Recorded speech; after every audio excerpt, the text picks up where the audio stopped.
Muy buenas noches, amigos. Con la nueva programación de Canal Diocesano de Televisión Toledo comienza también una nueva temporada de este programa Enfoque. Revisando nuestro archivo nos hemos dado cuenta que comenzábamos más o menos un día como hoy, pero concretamente en el año 2011.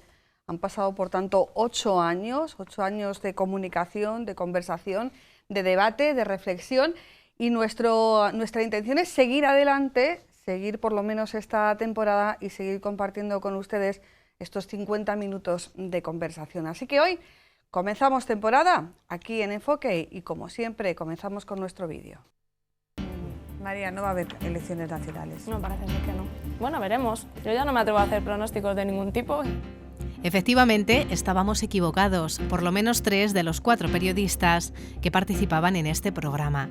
Era el martes 28 de mayo de este año. Apenas se cumplían 48 horas de las elecciones municipales y autonómicas y 2 meses de los anteriores comicios.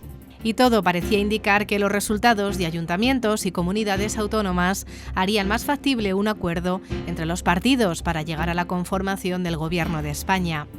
Y así se constituyó la 13ª legislatura de la historia democrática de España. Se nombraron presidentes del Congreso y del Senado. Los señores diputados y senadores tomaron posesión de sus escaños. Comenzaron los encuentros del rey con los portavoces de los partidos. Se puso fecha a una primera investidura. Y ya saben el resultado. Pedro Sánchez no consiguió los votos necesarios para ser investido presidente del Gobierno. Llegaba el verano y entre mensajes que nos anunciaban que nuestros representantes públicos no se iban a tomar vacaciones, si acaso unos días de descanso, encaramos los meses del estío y del hastío, con la ilusión, más que la certeza, de que a la vuelta en septiembre, que empieza el cole y estrenamos libros, estrenaríamos también gobierno. Pero con la vuelta al cole, lo único a lo que volvimos es a ser testigos de una nueva ronda de audiencias con el rey. Reuniones, encuentros más o menos públicos y publicados, secretos, ocultos, existentes e inventados, dimes, diretes, ausencias, presencias, que al final han deparado en lo que todos ya sabíamos, temíamos y que pocos, salvo María Carrobles, nos atrevíamos a proclamar en alto. Efectivamente, habrá nuevas elecciones y serán el 10 de noviembre.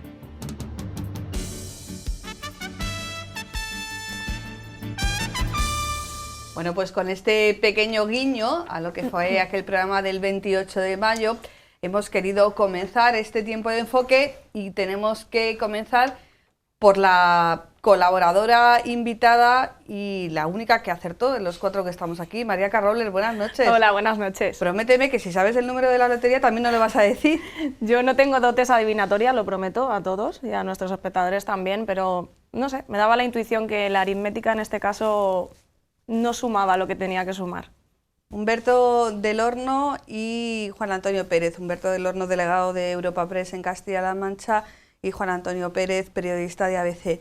¿Qué nos pudo la edad, la pereza de volver a encarar unas elecciones? ¿O realmente María, que es la más joven, fue la que se dejó llevar por su ímpetu de juventud? Yo en mi caso pensaba que era la lógica política, o lo que yo entendía que era la lógica política lo que se iba a imponer, como se acabó imponiendo en Madrid, donde hubo dudas de si Vox iba a investir a Pilar Díaz Ayuso, había dudas en Murcia de si también el Partido Popular iba a gobernar. En fin, al final yo pensaba que esa lógica política se iba a imponer también a nivel nacional, pero al final creo que la lógica política sí se ha impuesto, y lo que pasa es que la lógica política que yo pensaba que nos acontecía entonces no era la correcta. Yo creo que la lógica ahora pasaba porque evidentemente Pedro Sánchez ganó unas elecciones donde siempre había estado la victoria, que era en el centro. Yo creo que en esa estrategia de estrangular un poco a Podemos y a Pablo Iglesias, arrinconándolos mucho a la izquierda y intentando una nueva cita electoral que, según sus cálculos, habrá que ver luego cómo se reparten las cartas, le va a permitir una victoria más holgada para gobernar en solitario. Creo que al final es lo que al final ha podido. Yo creo que tampoco le vienen mal las elecciones a Podemos. Se va a pegar un batacazo en cuanto a escaños, estoy casi seguro, pero a Pablo Iglesias ahora mismo, por su liderazgo, le venía mucho mejor repartir las cartas ahora con un Errejón a quien le pilla con el pie cambiado esta convocatoria electoral y no le va a dar tiempo a sumar tanta fuerza como sumaría si hubiera habido un gobierno inestable con Pedro Sánchez, que no hubiera ido a una legislatura más larga de 2 años un periodo en el que Íñigo Errejón sí que hubiera armado bastante más solidez para poder dar el sorpaso en esa parte de la izquierda. Pero bueno, en todo caso nos equivocamos, yo particularmente, también hay que reconocerlo. Bueno, para, porque es que ojo todo lo que has soltado. Juan Antonio, dice el dicho que hay veces que el corazón tiene razones que la razón no entiende. Yo creo que tuvimos ahí razones de... Quisimos aplicar lo que dice Humberto, la razón, aunque el corazón también nos dijera que eso, pero claro, es que en la política tiene que ser cuestión de corazón, no lo sé.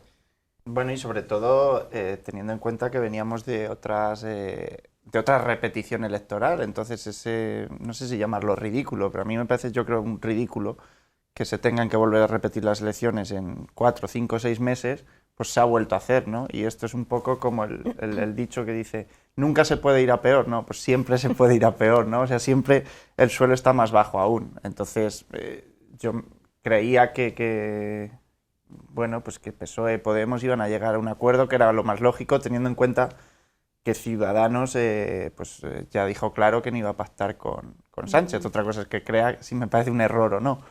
Pero bueno, me aferraba a eso, porque además creo que es una oportunidad perdida por estos partidos de izquierda. O sea que, bueno. Bueno, cuando se consumó el hecho de decir que íbamos a elecciones, pues siempre hay gente que dice, esto yo ya lo sabía desde el primer momento.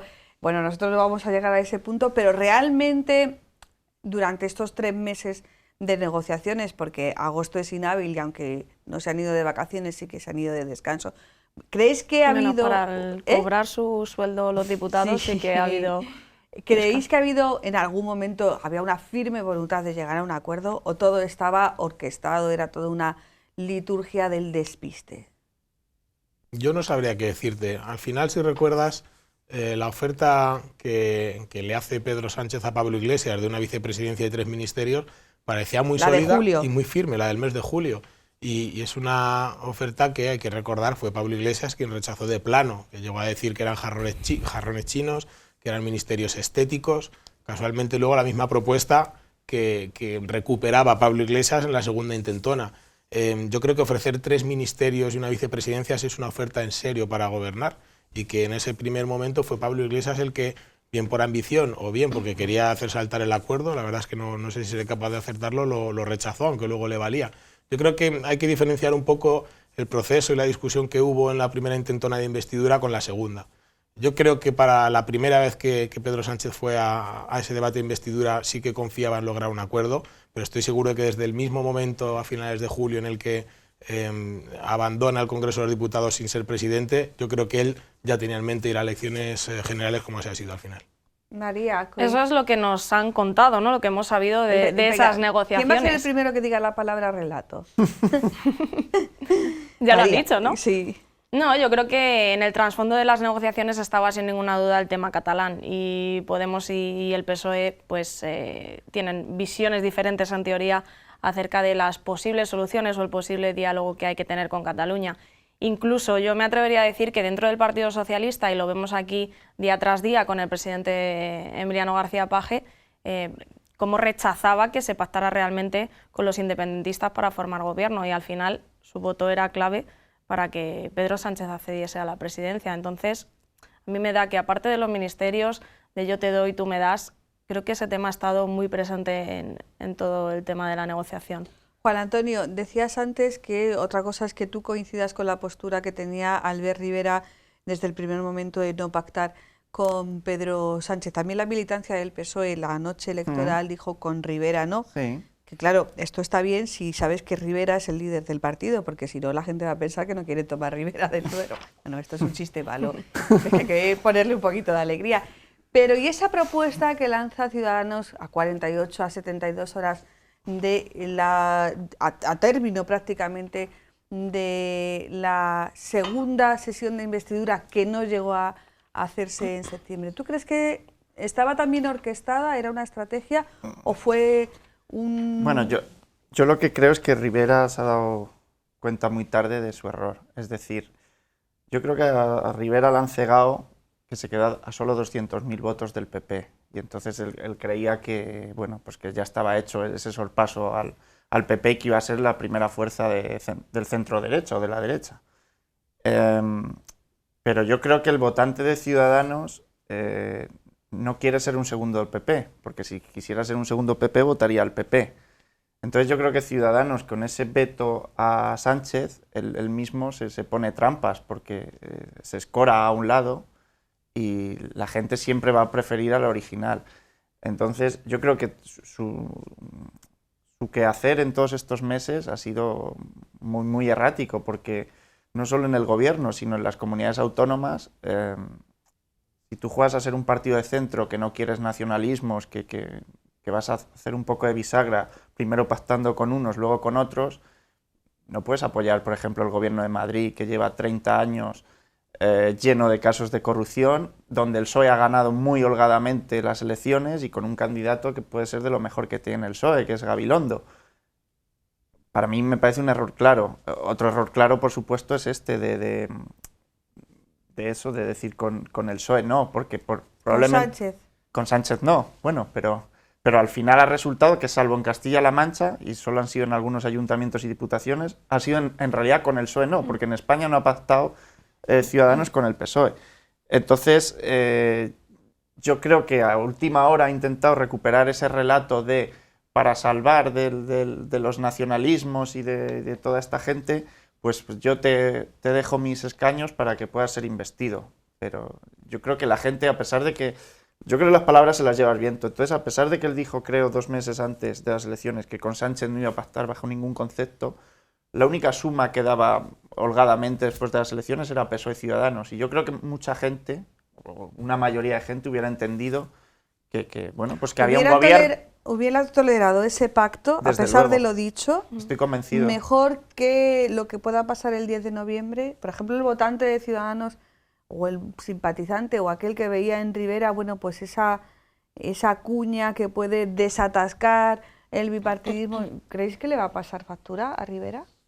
Yo estoy seguro de que sí. Yo, en cuanto a lo que decías, ese con Sánchez no, yo creo que fue también armar un argumentario teniendo en cuenta que el escenario de aquel entonces era un Vox en auge y también Ciudadanos quiso escorarse un poquito a la derecha en previsión de que el Partido Popular iba a perder muchos votos para intentar acaparar esos votos que del Partido Popular iban a salir para Vox. Yo creo que esa fue la estrategia. En cuanto a la propuesta de última hora para dejar gobernar a Pedro Sánchez, yo creo que es una propuesta que no se creyó nadie. Además, una propuesta de ese calibre no la anuncias improvisadamente en una rueda de prensa. Reúnes equipos negociadores, contactas en privado. Es una propuesta para formar un gobierno casi de inmediato. No lo puedes lanzar al aire en una rueda de prensa y que se quede ahí, además a apenas unas horas de disolver las Cortes. Yo creo que no se la creyó nadie, era simplemente una justificación para ahora en campaña tener algo de argumentario, porque creo que la espantada de voto en Ciudadanos va a ser bastante alarmante para el partido de Albert Rivera. Creo que se va a diluir mucho su voto, que va a recuperar mucho voto el Partido Popular, estoy seguro, mucho de ese electorado cabreado con el Partido Popular que ahora va a volver. Y también seguramente el Partido Socialista se lleve algo de voto de Ciudadanos, y si tienes en cuenta también la radiografía particular en Castilla-La Mancha, aquí, como decías, es el único sitio donde ha habido pactos importantes con el Partido Socialista, pero que le van a pasar mucha factura en el plano regional a Ciudadanos, y de los 4 diputados que ahora tiene, yo creo que le va a costar mantener los 4 incluso. Quizá en Toledo Girauta pueda salvarse, porque aquí se reparten 6 diputados, es la provincia con más población, pero hay mucho votante de Ciudadanos cabreadísimo y que no entiende que Vicente Casañ, de Ciudadanos, sea ahora el alcalde, quitando la alcaldía al Partido Popular y prestándole 2 años de alcaldía al Partido Socialista, porque lo mismo que decíamos antes para la Comunidad de Madrid, donde se apoya a un Partido Popular lleno de casos de corrupción y con muchos años instalados en el poder, en Albacete le han arrebatado la alcaldía a Manolo Serrano, un alcalde que tenía la ciudad bastante bien. Es un ejemplo solo de cómo el electorado ciudadano se va a diluir, se le va a ir por la derecha, pero también se va a ir por la izquierda. Yo creo que parte de culpa es ese movimiento errático y esa línea bastante irregular en el argumentario que lleva exhibiendo estos últimos meses. Sí, las encuestas poco a poco van bueno, pues coincidiendo con lo que vosotros decís. Todos los domingos tenemos encuestas, mejor dicho, todos los lunes tenemos encuestas, además de fútbol hay encuestas, y sí que es verdad que bueno, van dibujando esos perfiles. Igualmente, esas encuestas están diciendo que el Partido Popular puede salir reforzado en estas elecciones y que una de las claves de ese refuerzo del Partido Popular puede ser el cambio de discurso de Pablo Casado. No ha sido solamente un cambio estético, se ha dejado barba, sino que ha sido un cambio de discurso. ¿Creéis que la sociedad, la gente aprecia ese cambio de discurso, María? Yo no sé ya si aprecia ese cambio de discurso que evidentemente pues, lo ha habido en el Partido Popular y en Pablo Casado concretamente, pero si nos planteábamos antes que el bipartidismo había terminado, yo creo que la alternativa al bipartidismo no ha funcionado, por lo menos de momento, o no ha servido para poner un acuerdo y para formar gobierno. Entonces, yo creo que quizá el votante de los partidos tradicionales pues van a volver a apoyar a parte de esos partidos. En el caso de Pablo Casado, yo creo que pues, ha entendido que Vox no puede ser rival o no puede intentar suplantar a Vox. Decía Juan Antonio antes que la copia siempre pues, es peor que el original. Y que, como bien decía Humberto, las elecciones se ganan en el centro. Eso está más que demostrado, es más que evidente. Y si pierdes el centro electoral y si pierdes ese espectro más amplio de electores, estás prácticamente perdido en las elecciones. Y sí que es verdad que quizá Pablo Casado no tuvo el tiempo suficiente desde que fue elegido hasta que se convocaron las elecciones pues para demostrar su liderazgo, sus equipos, sus candidaturas, y ahora en este tiempo sí que ha podido pues, entrar un poquito más de lleno en lo que es el partido. Luego tocaremos la configuración de las listas a nivel provincial, porque claro... Sí, porque eso va a ser también bastante interesante. Ahí también se va a apreciar si hay realmente ese liderazgo, esa potestad de Pablo Casado. Hemos hablado ya de Pablo Iglesias, coincidimos en que bueno, va a tener una caída de votos, me salía otra palabra, pero vamos a dejarla en caída. Hemos hablado de Albert Rivera, hemos hablado de Pablo Casado. En el escenario anterior nos quedarían 2 líderes, ahora tenemos otro más, vamos a dejar al recién incorporado para el último lugar. Pedro Sánchez, ¿cómo creéis que la gente está asumiendo? Porque sí que es verdad que gracias a esa función institucional de presidente de gobierno, pues bueno, pues tiene la oportunidad de tener un escaparate, bueno, la semana pasada nada más y nada menos que las Naciones Unidas, ¿no? Pronunciando un discurso. Es el presidente del gobierno, le tocaba ir, aunque estaba en funciones y él ha decidido ir. ¿Creéis que ese espaldarazo institucional le va a seguir beneficiando a Pedro Sánchez? Yo no me atrevo, igual que ellos sí que se atreven un poco a decir quién va a subir y quién va a bajar, yo no me atrevo. Claro, tú es que lo que no quieres es equivocarte. Puede ser también. Entonces, respecto a Pedro Sánchez, creo que todos se han equivocado, porque cuando hay una repetición electoral no es una cuestión de un solo culpable, es de varios. Pero el principal yo creo que tiene que ser el más votado, ¿no? Porque ese fue el argumento que él empleó cuando le reprochó a Mariano Rajoy que no intentara formar el gobierno. Bueno, eso desde luego, pero Pedro Sánchez cae en contradicciones cada 5 minutos, entonces... Sí, cada 4, por contradecirte, digo. Claro, entonces creo que se ha equivocado fundamentalmente porque da una oportunidad, al contrario, que no veo por qué tenía que volver a dársela. Es decir, ha ganado las elecciones con 123 diputados, el PP tiene el peor resultado de su historia, muy agobiado por Ciudadanos y, bueno, hace una oferta a Podemos, pero si hubiera tenido que ceder un poco más, si yo hubiera sido Pedro Sánchez, hubiera cedido un poco más para conseguir el gobierno. Tiene el ejemplo de Castilla-La Mancha, cuando Podemos le apretó las tuercas a Paje, que en aquel famoso Viernes de Dolores en el que le tumbó los presupuestos. Lo que hizo Paje, para mí, es una jugada magnífica, integrarlos en el gobierno y ellos mismos... Se difuminaron. Para mí es el ejemplo perfecto. Entonces está demostrado que cuando hay una coalición entre 2 partidos, 2 actores, los votantes luego perjudican al menos fuerte. Entonces ahora, por ejemplo, Podemos ha quedado fuera del Parlamento de Castilla-La Mancha. Yo creo que era un ejemplo muy bueno para Pedro Sánchez y sin embargo ahora se reparten otra vez las cartas y otra vez a jugar. Y las anteriores elecciones, no hay que olvidarlo, el bloque PSOE-Podemos solo sacó 40.000 votos más que el bloque Ciudadanos-PP-Vox. Entonces, a pesar de que sacaron 18 escaños más. Entonces, lo ve un riesgo que no tiene sentido, que va a correr un riesgo que no tiene sentido. No hay tanta holgura. Humberto. Yo, si se ha equivocado Pedro Sánchez o no, lo podemos ver también el 10 de noviembre cuando empezamos a recontar. Si Pedro Sánchez consigue 145 escaños y formar una mayoría un poco más amplia, un poco más favorable para tener un gobierno en solitario, aunque sea con apoyos obviamente, entonces no se habrá equivocado. Yo creo que es verdad que Pablo Casado tiene que agradecer 2 balones de oxígeno muy grandes que le dan. Uno se lo da a Pedro Sánchez convocando elecciones, porque podría haber pasado una legislatura muy larga con apenas 60 diputados, 4 años en la oposición. Hubiera sido un calvario total para ese grupo parlamentario, y ahora tiene la oportunidad de subir 15, 20 escaños, que la verdad es que es un balón de oxígeno importante. Y otro balón de oxígeno importante se lo da a Ciudadanos, dándole más poder territorial del que hubiera podido imaginar Pablo Casado con los resultados electorales.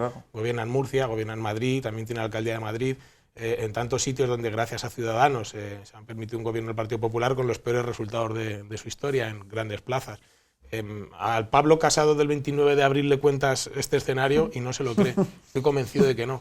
Pero por eso a mí esto me huele cada vez más, y me volveré a equivocar y lo veremos en el próximo enfoque, pero yo no descarto que, sin que nos estemos dando cuenta, esto esté incluso pactado entre el Partido Socialista y el Partido Popular, de tal manera que... Yo no descarto...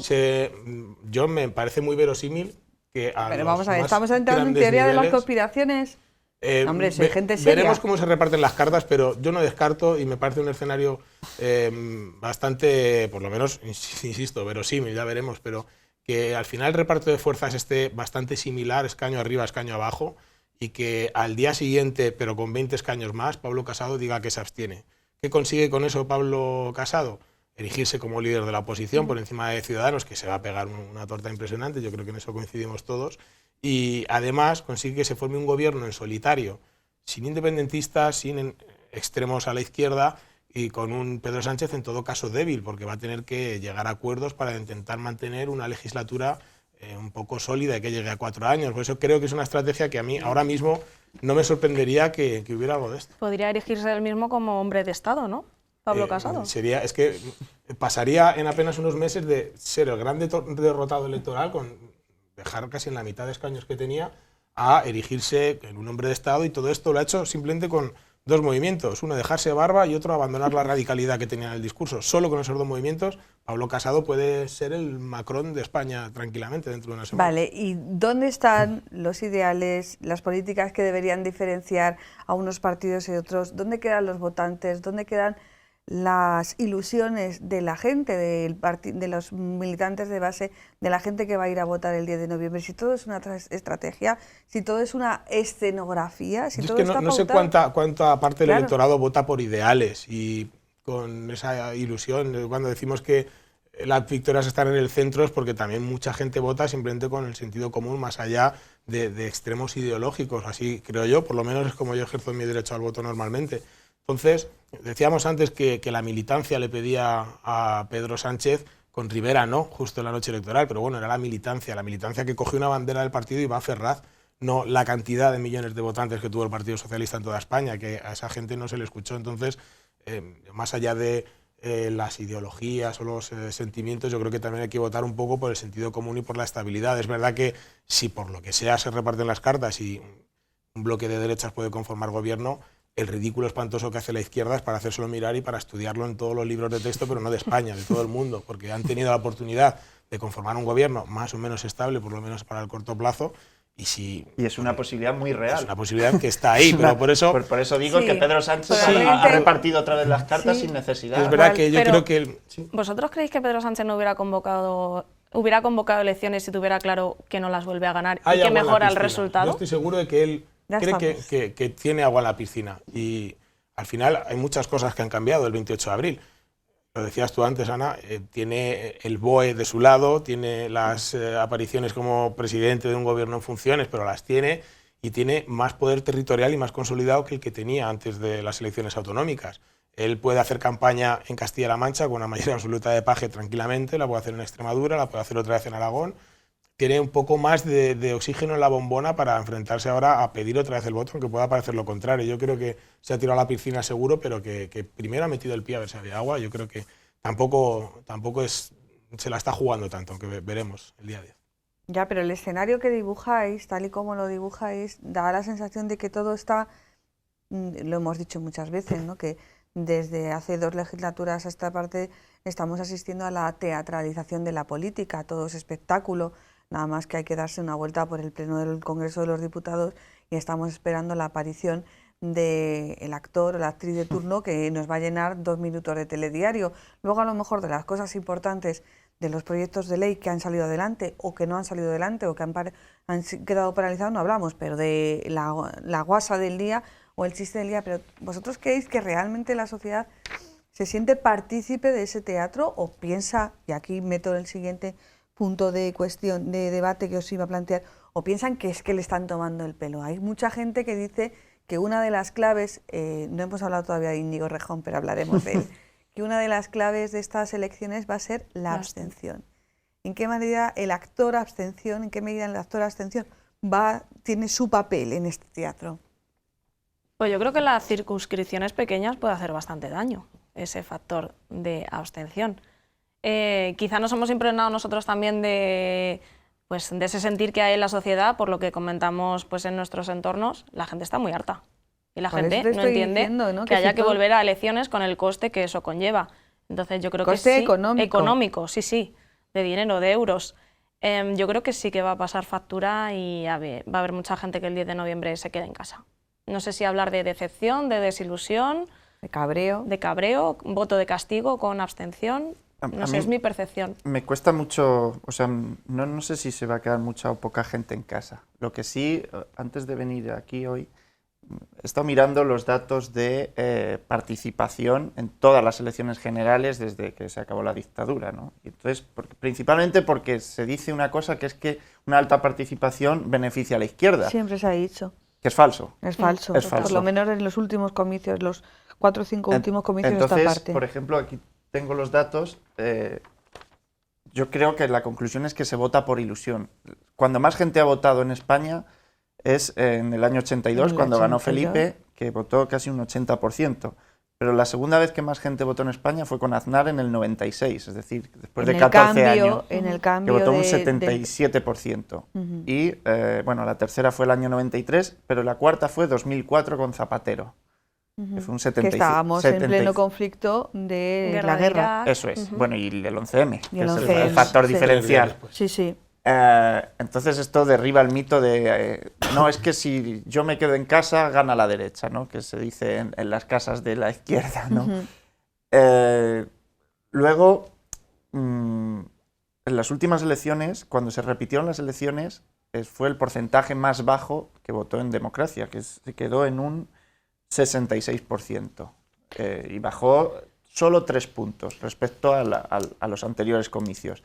Entonces, ahora, en abril votó un 71%, ¿va a votar menos gente que el 66%? Pues yo creo que sí, pero me cuesta pensar que vote muchísima menos gente. Es decir, yo creo que la gente se cabrea, pero luego al final acaba yendo a votar, ¿no? Ya os planteo una cuestión en la que pido que respondáis como periodistas, porque cuando llega la campaña electoral, en esta campaña electoral, aparte de los mensajes propios de cada partido, si hay un mensaje que une a todos los partidos que se presenten, es que hay que ir a votar. Ese es el mensaje, incluso el día propio de las votaciones, el único mensaje que escuchamos a los líderes, según salen o entran del colegio electoral, es que hay que ir a votar. ¿Vosotros creéis que los periodistas tenemos que animar a votar a los votantes?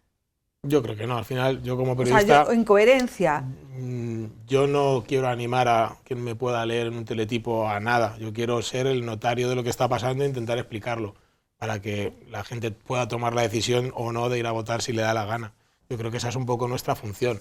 No soy yo quien para decir si es mejor o peor votar a uno a otro o quedarse en casa. No, yo no digo que los periodistas digamos, pues tienen ustedes que votar a este o a otro. No, pero ni siquiera... sino el hecho de decir, hay que ir a votar. Es verdad que más allá de ser periodista, sí que soy de la idea de que ir a votar, y es verdad que decimos, la gente está muy cansada, pero a ver, ir a votar es levantarte un ratito, coger un papel y meterlo en una urna. Tampoco, no tienes ni siquiera que madrugar. Otra cosa es que te toque mesa, ¿no? No tienes ni siquiera que madrugar, ese sería otro caso. Pero yo creo que al final, si la gente está cansada de ir a votar, yo creo que, por lo menos desde nuestros medios, lo único que podemos hacer es intentar explicar lo mejor posible, hacer la radiografía de cómo está la situación para que cada uno tome la decisión libremente y vaya el domingo a votar o se quede en la cafetería de al lado tomándose un café o una caña.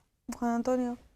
Yo creo que al final en un sistema democrático lo único que se puede hacer es votar para cambiar las cosas. Ahora bien, yo planteo un escenario que creo que obviamente no va a pasar, pero que sería muy interesante. Imaginaros que en las próximas elecciones hay una mayoría, el partido que gana es la abstención, hay una mayoría del 60-70% que se queda en casa y solo va a votar el 30%. A lo mejor la ciudadanía estaría mandando un mensaje a los políticos de, oye... Ya, pero las no, cámaras se constituirían igual, con el mismo número. bueno, Lo que pasa es que entraría muchísima más gente en la lista. pero a lo mejor eso provocaría de... No, nosotros queremos que haya gobierno, pero no queremos estas caras, queremos otras caras. No sé, yo creo que estaría interesante si hubiera una participación por debajo del 50%, a lo mejor habría una reflexión de un mensaje a los políticos diciendo, por este camino no veis bien, ¿no? De 4 elecciones en 4 años, ¿no? Porque si ahora hay elecciones y la participación es igual o mayor, los políticos dicen, joder, es que nos da igual que haya repetición electoral porque van a seguir votándonos. María. Y yo creo que desde el punto de vista de la ciudadanía lo que queda es ¿para qué sirve mi voto? Entonces, esa es una pregunta, una reflexión que la gente que va a votar dice, vale, yo voy a votar, pero es que si no sé con quién está dispuesto a pactar el partido al que yo voy a votar, si no sé si el papel, hemos visto 1000 veces que el programa electoral sirve para lo que sirve, entonces, ¿para qué voy a votar? Que sí, son 5 minutos de tu vida que llegas, aparcas, echas el voto, pero la cuestión es ¿para qué sirve? ¿Para qué votamos? ¿No? Yo creo que mucha gente se pregunta ¿para qué vale mi voto o por qué tengo que ir a votar? Y ese ejercicio no sé si estamos capacitados o si nos corresponde a nosotros los periodistas hacerlo, en este caso. Yo no decía tanto en ese ejercicio, sino con el hecho que muchas veces, pues de alguna manera los medios de comunicación contribuyen a que haya una mayor participación, contribuyen a, de alguna manera, no favorecer el mensaje de la abstención. Entonces, claro, ¿hasta qué punto los medios de comunicación somos responsables de incitar o no? O sea, yo creo que una persona que no vota tiene el mismo derecho a ser respetado democráticamente que una persona que vota, o que una persona, igual que respetamos a una persona que vota lo diferente a nosotros, ¿no? Yo creo que es un debate que me planteaba. Nos quedaban 2 líderes, no quiero porque me he ido con esto de la abstención, nos quedaban 2 líderes, uno es Santiago Abascal, el líder de Vox. Yo creo que todas las encuestas coinciden en algo que yo creo que está en el ambiente de la sociedad, incluso entre los votantes de Vox, que hay mucha gente que estas elecciones Vox volverá a su lugar sociológico, probablemente se dimensionará a lo que realmente es la sociología de Vox. ¿Coincidís con ello? No digo que se pegue el batacazo, pero sí que yo creo que va a estar más ajustadito. Entiendo que sí, pero es que yo creo que es lógico que si te esquinas a un extremo, tienes un... Bueno, ellos no se esquinan, ellos están en el extremo, igual que Podemos. O sea, claro, pero si tú mismo voluntariamente te pones en un extremo, pues es evidente que solo vas a captar votos de ese extremo. Entonces, de los votos del centro y los votos del otro lado no vas a captar ninguno. Entonces tienes un techo. Los votos del votante de derechas del PP cabreados yo creo que ya no van a ir a Vox. ¿Veis? Supongo que no. Hombre, habrá que verlo. Yo por hacer, tampoco puedo y ni me atrevo a hacer el análisis nacional, pero si nos centramos en nuestra pequeña plaza castellano-manchega... O en la ciudad de Toledo. Toledo. Aquí Vox tiene 2 diputados, uno por la provincia de Toledo, fue el 6º diputado que consiguió, siendo la 4ª fuerza más votada, tiene otro en Ciudad Real. Yo creo que va a perder los 2. Estoy bastante seguro de que así va a ser. Luego aparte ves como el Toledo, donde fue la provincia donde más apoyo recibió, estamos viendo como incluso los 2 concejales electos en la capital de la provincia salen espantados de Vox, porque además creo que tampoco ese crecimiento tan grande que ha tenido Vox a nivel nacional no lo ha sabido gestionar de ninguna de las maneras y se le está escapando por muchos lados. Aquí hay muchos concejales de Vox que han dejado sus actas y han salido del partido en toda la región.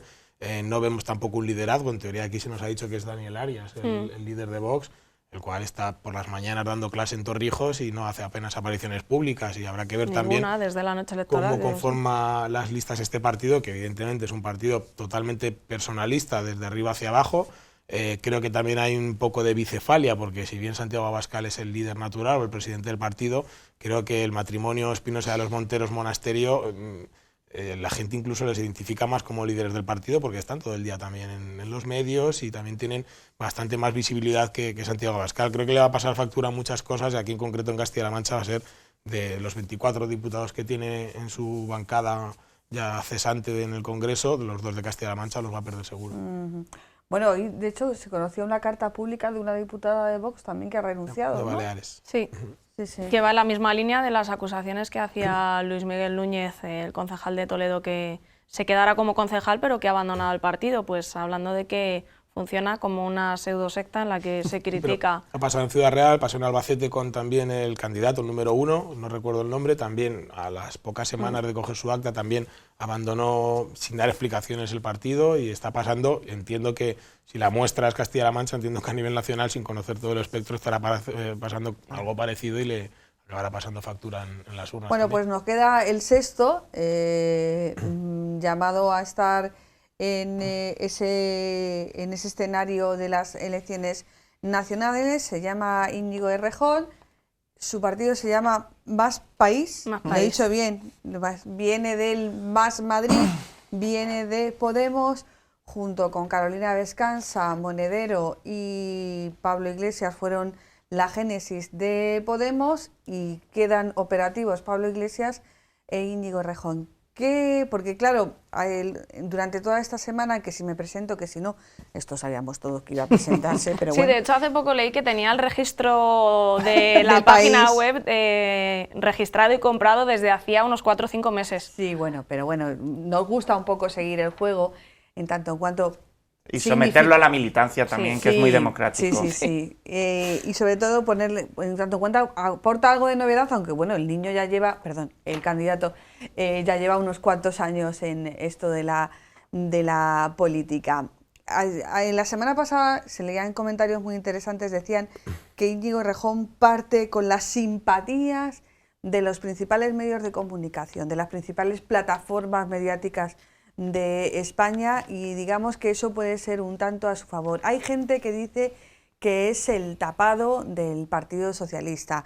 Hay gente que asegura que va a ser, bueno, pues la pesadilla de Pablo Iglesias. Hay gente que ya esta semana dice que bueno, que le va reposicionando, que bueno, tampoco va a alcanzar ese número. Sí que a lo mejor lo que es la presencia pública en los medios de comunicación va a ser muy superior o va a estar muy por encima de la representación que alcance. ¿Qué es lo que pensáis? Yo creo que a él personalmente le puede venir bien el presentarse, puede sacar 10-12 escaños, pero en ningún caso al bloque de izquierdas le va a venir bien que haya otro actor en juego con sus mismos votantes. Y Bueno, hay 3 izquierdas y 3 derechas. Por eso, pero más o menos. Volviendo a las últimas elecciones, con el más o menos mismo número de votos, el bloque de derechas, creo que sacó, lo tengo aquí, 147 escaños, y con más o menos el mismo número de votos, el bloque de izquierda sacó 165. Entonces, que haya otro actor con escaños a repartir, no me parece sinceramente una buena noticia para la izquierda. Luego, ¿cuántos va a sacar? ¿Cuántos votos le va a quitar a Podemos o al PSOE? Pues no lo sé, imagino que le quitará más a Podemos que al PSOE, pero no me la juego. ¿Es el candidato tapado de Pedro Sánchez? Hombre, no creo que sea el candidato tapado de Pedro Sánchez, pero estoy seguro de que en las conversaciones entre el PSOE y Podemos en este corto plazo hacia atrás le han enseñado la carta de Errejón muchas veces a Pablo Iglesias para que deje gobernar al Partido Socialista como una amenaza de, oye, mira, o me das el gobierno o te saco el as de bastos. Y yo estoy seguro de que algo parecido ha debido de pasar. Es verdad que me parece un tanto erróneo circunscribir la aparición de Errejón en una posible división del bloque de izquierdas, porque hay que tener en cuenta que también muchas de las circunscripciones donde se va a presentar es en sitios donde operan partidos nacionalistas a quienes también le va a quitar representación. Entonces es un poco más ambiguo. Yo creo que ahora a Errejón le va a venir bien lo que le vino bien a Podemos y a Ciudadanos en su día y a Vox hace unos meses, que es el elemento novedoso. El elemento de novedad. Lo decía antes, creo que si estuviéramos en una legislatura corta, a 2 años, y se hubiera investido a Pedro Sánchez, estoy seguro de que Errejón hubiera conformado un partido mucho más sólido. Ahora ni siquiera sabe muy bien cómo van a encajar estas candidaturas y muchas de ellas tienen que ser apoyadas y aún así las mareas en Galicia le han cerrado la puerta, en Valencia sí que con Compromís parece que va a poder sumar fuerzas, también en Aragón con la Chunta, pero al final se va a quedar un poco diluido y yo creo que no va a ser tan potente como podría ser. En cuanto a Errejón, bueno, tampoco, aunque ahora sea la novedad, tampoco es nuevo, llevamos viendo a Errejón, iba a hacer la broma que desde que hizo la comunión, pero bueno, por no seguir con tu broma también, es verdad que parece que ni siquiera pasan los años por él, pero está muy lejos yo creo, de ser determinante. Es verdad que le va a restar votos a Pablo Iglesias y en todo caso estoy seguro de que Pablo Iglesias está muy cabreado porque se puede cobrar la venganza muy fácil Íñigo Errejón, con quitarle potencia y dividirle el voto, yo creo que se daría más que satisfecho.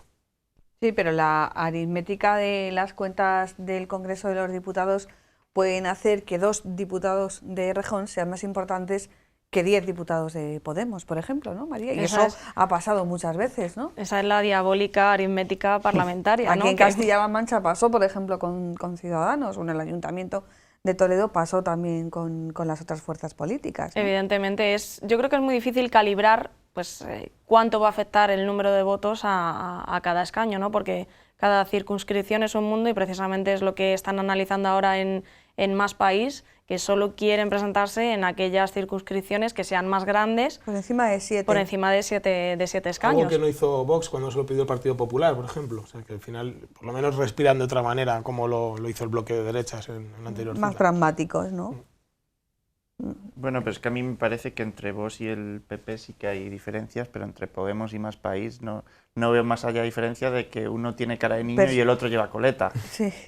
Es que no es veo que más es una diferencia. cuestión personalista. Claro, Sí. es que es puro y simplemente yo quiero ser el líder y ya se vio en el Congreso, en el segundo Congreso de Vista Alegre hace 2 años, en el que lo raro es que no hubo 100 muertos, porque allí se acuchillaron de todas las maneras. Entonces, Errejón quería ser el líder, Iglesias dijo que el líder era él, y es más, le echó y encima puso a su novia o a su mujer de número 2 y encima lapidó a todos los críticos con él. Y entonces pues Errejón ha dicho, espera que yo ya algún día me cobraré venganza. Todo muy democrático en un partido. Bueno, Y yo ya no he visto Juego de Tronos, pero más o menos No, es yo parecido, tampoco, ¿no? pero creo que es así. Con menos violencia física. Hay más sangre en Juego de Tronos. Con más sangre, sí. ¿no? Pero más o menos es parecido.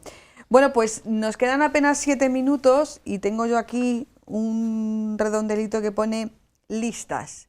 Porque estas elecciones tienen algunas novedades, o esta campaña electoral tiene algunas novedades. Va a durar solo una semana, para desgracia de vosotros, compañeros periodistas que cubrís campaña y que os encanta subiros al autobús electoral. Eso es así por ley, no porque alguna vez piensan y hacen cosas con sentido común. Las asignaciones que los partidos reciben por cada voto que emiten los ciudadanos se han reducido un 30%, igual que las asignaciones que van a recibir por cada diputado o senador electo que consiguen, también se han reducido un 30%. Esas asignaciones van directamente al arca del partido, no van al diputado que se ha elegido. El diputado que se ha elegido, me imagino que el sueldo no se le va a reducir un 30%, va a seguir con su sueldo. Había algunas informaciones durante la semana pasada a cómo nos había salido cada día de esta legislatura, prefiero no decirlo, pero nos había salido por un pico. Hay meses que Humberto del Horno no lo gana. Seguro, y años también. Pero sí que es verdad que alguien plantea que, bueno, que si es todo una repetición sin más, en la que, bueno, pues no va a haber muchas novedades en cuanto a estrategias, a programas, sí va a haber novedades en cuanto a las listas. ¿Crees que se tienen que cambiar las listas?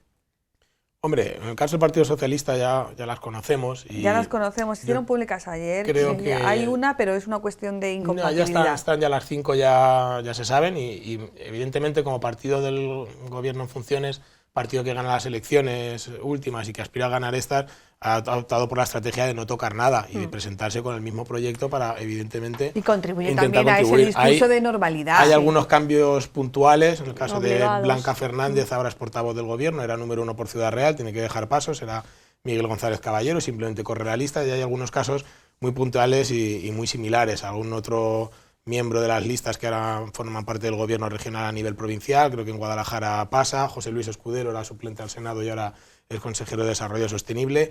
Hay apenas 4 o 5 matices de este tipo, pero al final los cabezas de lista son exactamente los mismos en el Congreso, a excepción de Ciudad Real. Y en el Senado, quien fuera número 1, Fran Valera, ahora es vicepresidente de la Diputación y también deja paso. Son los únicos cambios significativos. En cuanto a la confluencia entre Podemos e Izquierda Unida, aquí va a haber palos, porque ya ha pedido primarias 2 veces el coordinador regional de Izquierda Unida, que quiere hacer valer su mayor peso ahora municipal sobre un Podemos que no existe en Castilla-La Mancha, y aún así desde Podemos están haciendo oídos sordos y proponen que las listas sean exactamente igual, con 4 miembros de Podemos encabezando en 4 provincias y solo 1 de Izquierda Unida por Guadalajara. Luego en el caso de Ciudadanos yo creo que no tocarán mucho, aunque todavía no se sabe, queda hasta el domingo todavía para registrar las candidaturas, y lo que habrá que ver es qué pasa con el Partido Popular, porque es verdad que había muchos pesos pesados, pero de los de antes, en las candidaturas del 28 de abril, Vicente Tirado, José Julián Gregorio al Senado, Carmen Quintanilla por Ciudad Real, mucha gente que yo estoy seguro de que Paco Núñez respetó porque no le ha dado todavía tiempo a poner su impronta en el partido, pero que hay varios nombres que yo creo que se pueden tambalear de aquí a que se presenten las listas. Creo que es el partido que me genera más dudas. Yo creo que ya lo ha dicho todo Humberto. Pero dice todo. En la misma línea, sí, a mí lo que me genera más curiosidad es saber qué va a pasar con las listas del Partido Popular, si se va a optar, si Paco Núñez va a aprovechar para poner su impronta en el partido, o que si ejercería su potestad, tal y como están diciendo que Pablo Casado la está ejerciendo a la hora de reconfigurar las listas, ¿no? sí, pues esa transición tranquila que ha buscado después de Cospedal, si puede hacerla efectiva ahora o si va a esperar ya a la siguiente legislatura. Va a ser interesante saber lo que ocurra, yo creo, en el Partido Popular. ¿Sabemos la agenda del Partido Popular? ¿Sabemos cuándo se va a reunir el comité electoral? No. Porque Sí, pero tiene que ser en breve, porque el 7 de octubre termina el plazo para registrar las candidaturas, si no me equivoco. O sea, que estamos esas al día decisiones 1. se estarán tomando seguramente ahora mismo, mientras nosotros hablamos. Sí, a lo mejor nos están viendo. Seguro, algunos sí. Entonces, Ya no te digo yo a ti despistas. que sí. Juan Antonio, es interesante esto de... Sí, las- pero yo creo que es interesante para ellos, es decir, para, Sí. para Eso quién, desde luego. quién Sí, va, No, hombre, y para los periodistas ¿quién que va nos y- tomamos muchos cafés a quién costa va de y esto. quién no va. Es decir, yo creo que no hay ningún ciudadano que vote porque va es fulanito liderando la lista de Toledo y por eso voto a este partido. Yo creo que se vota por quién es el candidato a la presidencia del gobierno. Y de hecho los partidos también tienen muy poco respeto por las listas cuando a un señor de Almería le meten en Cuenca, por poner un ejemplo, ¿no? O al revés. Entonces yo creo que es una cuestión que interna debe generar, pues es evidente. El debe otro ser día, una locura internamente. claro, desde luego. el otro día Núñez daba una entrevista a La Tribuna, creo que era, y decía que las listas siempre generaban conflicto y es lógico, ¿no? Porque quítate tú que me pongo yo. Hombre, pero- porque hay un sueldo suculento. Claro, Vamos claro, a ver. evidente. Pero más allá de eso, yo creo que a la ciudadanía le da un poco igual si van a ser los mismos candidatos por la provincia de Toledo o van a ser 5 nuevos. Es mi percepción, al menos. Ujú. Bueno, pues como lo ha dicho Humberto, de aquí al día 7 de octubre tampoco nos queda mucho que esperar, y para eso los compañeros de informativos con María Carrobles pues estarán muy listos. Claro que dirán, a los que no entren en las listas dirán que jolines, que vaya mala pata, ¿no? Que encima de tocarme la legislatura número 13, lo digo para los que sean supersticiosos, encima solamente he estado 4 meses. Claro, no es justo, ¿no? Pero bueno. Pero también hay gente, por volver al Partido Popular, hay pesos que ya son pesados en el nuevo organigrama que ahora mismo no tienen ningún cargo a la altura. Pienso en Santiago Serrano, en la provincia de Toledo, que ahora mismo está fuera, y me pregunto si quizá no vaya a pasar a formar parte de la candidatura en Toledo, y así tendrán que hacer también muchos repartos en el resto de provincias. Lo había entendido Humberto, lo de pesados por pesados que ya se No, hacen no, pesados sí. en el para partido, nada, que eso, el partido les quiere son largar. lo Lo había pesado- entendido en lo ese pesados sentido. que le Tiene permitimos. varias acepciones pesado también. Otro apunte, Yo me había ido por el otro lado. apunte curioso también dentro del Partido Popular es qué pasará con Antonio Román, que rechazó o evitó ir como número 1 al Congreso para no incompatibilizar con su candidatura a la alcaldía de Guadalajara. Ahora que ya no es alcalde de Guadalajara, habrá que ver también si no hay ahí un pequeño salto también. Hombre, en no la es lista de tarea Guadalajara. fácil, ¿no? Para los comités electorales que son los encargados. Yo no me digamos, cambio por ellos, desde luego. Yo creo que tiene que ser el trabajo más desagradecido de todos los trabajos que están en el interior, en la fontanería de un partido, sobre todo cuando no se tienen las seguridades de que vas a ganar, y en términos taurinos, que Juan Antonio Pérez lo es, de que vas a tocar pelo. Claro, cuando no se tiene esa certeza, pues... Pues viva el interés general, ¿no? ¿Eh? Viva el interés general. Pues sí, pero a veces las cosas son así. Bueno, chicos, pues yo creo que hemos terminado este primer enfoque de esta temporada con la perspectiva puesta en el 10 de noviembre.